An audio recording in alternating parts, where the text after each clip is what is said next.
যারা দেশি মুরগি খেতে খুবই পছন্দ করেন অথচ ভালো করে রান্না করতে পারেন না, কিভাবে রান্না করলে দেশি মুরগির গায়ে থেকে একদমই গন্ধ আসবে না, খেতে লাগবে খুবই অসাধারণ আর দেখতে তো লাগবে মাশাআল্লাহ খুবই লোভনীয়, তাদের জন্য আমার আজকের এই রেসিপিটি।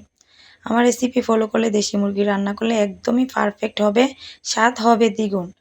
তো চলুন কথা না বাড়িয়ে মূল রেসিপিতে চলে যাই। আসসালামু আলাইকুম, welcome to my channel recipes by Kajal. ফার্স্টে এখানে মোরগ নিয়ে আমি জবাই করে ভালো করে পরিষ্কার করে ছোট ছোট করে কেটে নিয়েছি। এভাবে সুন্দর করে কেটে ধুয়ে পরিষ্কার করে আমি চলে যাব রান্নাতে। চুলায় একটা কড়াই বসিয়ে দিয়ে আমি পর্যাপ্ত পরিমাণ তেল দিয়ে এর মধ্যে দিয়ে দিব 2-3টা পেঁয়াজ কুচি। পেঁয়াজ কুচিটা একটু বাড়িয়ে দিলে দেশি মুরগির স্বাদটাকে আরও দ্বিগুণ করে। পেঁয়াজটাকে এভাবে ভালো করে নাড়াচাড়া করব যতক্ষণ পর্যন্ত পেঁয়াজটা কালার না আসে। তারপর এখানে দিয়ে দিব আমি 2টা তেজপাতা, দিয়ে দিব 5-6টার মতো লং, আর দিব 2টা এলাচ, দিয়ে 2টা দারুচিনি দিয়ে দিব এখানে 1 টেবিল চামচ রসুন বাটা দিয়ে ভালো করে আর একটু নাড়াচাড়া করে দিব।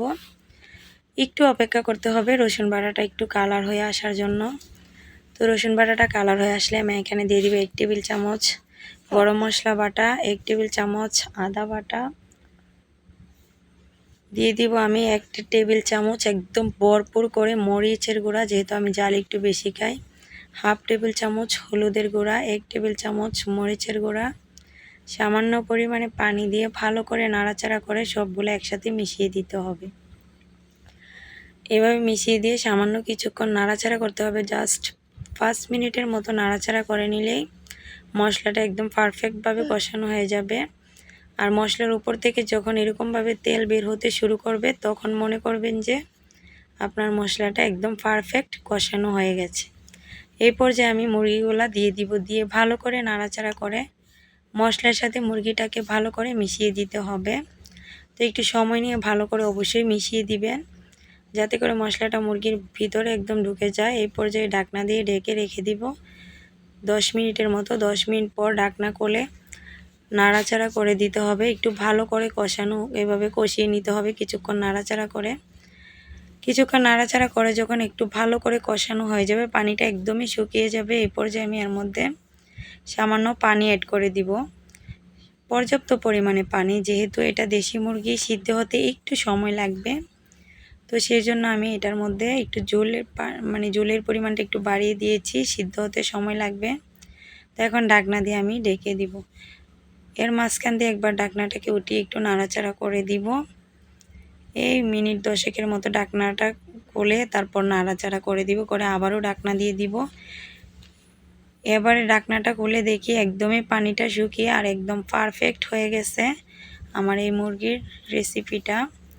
দেখেন ঝোলটা একদমই গাঢ় গাঢ় হয়ে আসছে আর দেখতে কতটা লোভনীয় লাগতেছে।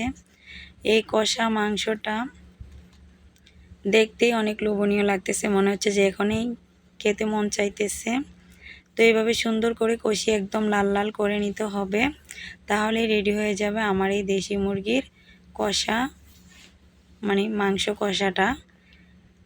দেশি মুরগির এই কষা মাংসটা যে খেতে কতটা দারুণ লাগে, যারা এইভাবে কষিয়ে খেয়েছেন তারাই বলতে পারবেন। আর আমার রেসিপিটি যদি ফলো করেন, এভাবে সুন্দর করে কষিয়ে রান্না করলে মুরগি থেকে একটু গন্ধ আসবে না, খেতে লাগবে খুবই দারুণ আর দেখতেও হবে খুবই লোভনীয়। অতিথি আপ্যায়ন অথবা যে কাউকে রান্না করে খাওয়ালে প্রশংসা তো অবশ্যই আপনার জন্য করবে।